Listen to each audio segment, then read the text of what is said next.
Today we're going to go over some of the possible extra credit questions you will see on your Unit 3 test. The maximum of a function are at the highest points on the graph. So this point right here at -4, 5, this would be a maximum. This is another one of the highest points because it's rising up here. This point is at 6, -2. This is a maximum point. Your minimums are your lowest points. This is an obvious low point. Things don't go below this point. This minimum is at -2, -6. And you have another minimum right here at -8, 1. Continuous functions are the things that you can draw without picking up your pencil. This first graph is continuous. This next one is not continuous because there's holes here. Roots are also known as zeros, or x-intercepts, or solutions. It's where your line crosses the x-axis. This graph crosses your x-axis at -6, 0. That's one root. It crosses at the origin. That's another root. And it crosses right here at 7, 0. That's another root of the function. So roots are places where your graph crosses the x-axis. Your domain is a list of x values. You usually just write them out. When you have a continuous function, you have to box it in. So on your x-axis, -9 is the smallest value, +8 is the largest value. So your domain goes from -9 all the way up to +8. To write that, we say -9 is less than or equal to x, which is less than or equal to 8. Your range, the lowest y value is -4. The highest y value is +8. Things don't go below -4 and they don't go above 8. So, lowest value is -4. Highest value is 8. We write -4 is less than or equal to y, which is less than or equal to 8. Y is between -4 and 8. X is between -9 and 8. And all the points in between.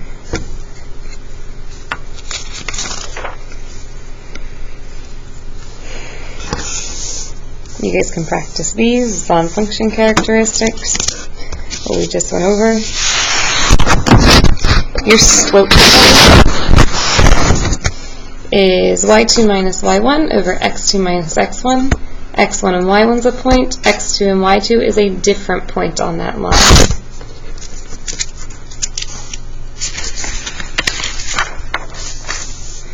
If you're given points, we just plug them into our equation. This is my first x value, my first y value, my second x value, my second y value. Plug it in and solve. -1 minus 6 over -5 minus 3. -1 minus 6 is -7. -5 minus 3 is -8. Double negatives make a positive, so my slope is 7/8. x1, y1, x2, y2. 13 minus 5 over 2 minus 0. 13 minus 5 is 8. 2 minus 0 is 2. We always simplify. If you're given a table, you can pick any 2 points. Change in y over change in x. -14 minus -10. Divided by 5 minus 3. -14 minus -10 is -4. 5 minus 3 is 2. -4 divided by 2 is -2. You guys can practice all these. A few tables to practice with. Point slope form from a graph. First you have to find the slope, pick a point, and plug it into this equation. So you're going to plug things in for y1, x1, and m. If you're given the point and a slope, x1 is your first x value, y1 is your first y value, and your slope, or m, is 4/5. All you have to do is plug it into the equation. Y minus your y value equals m times x minus negative 2. X minus negative 2 is the same as x plus 2.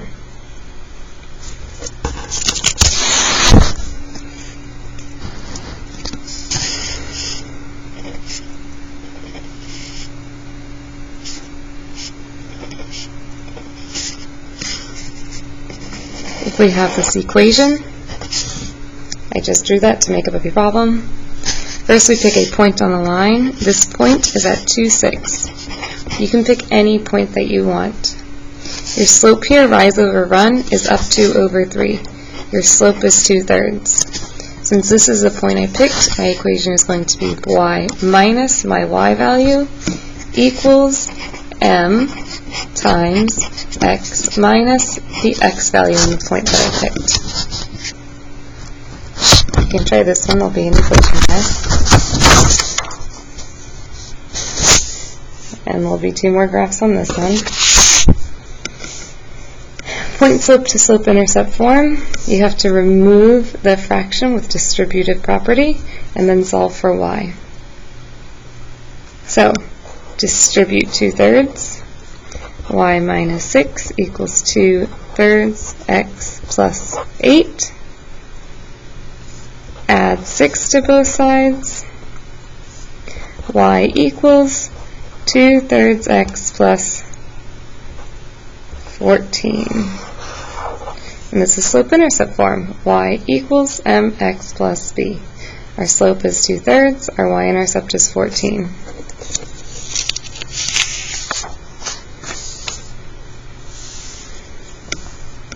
This is what we call standard form.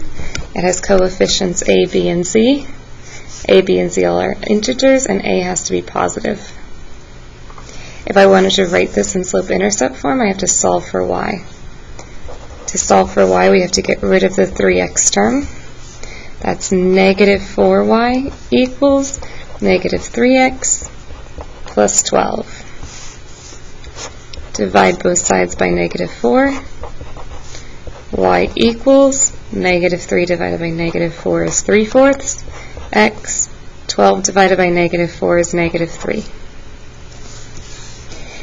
To go backwards the other way, to get to standard form, we have to get rid of our fractions because standard form has no fractions. Everything's an integer. Multiply everything by 2. 2y equals 3x minus 8. Subtract 3x from both sides.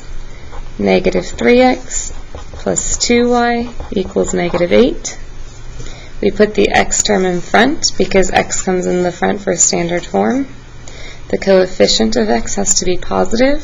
We're going to multiply everything by negative 1 to make that positive.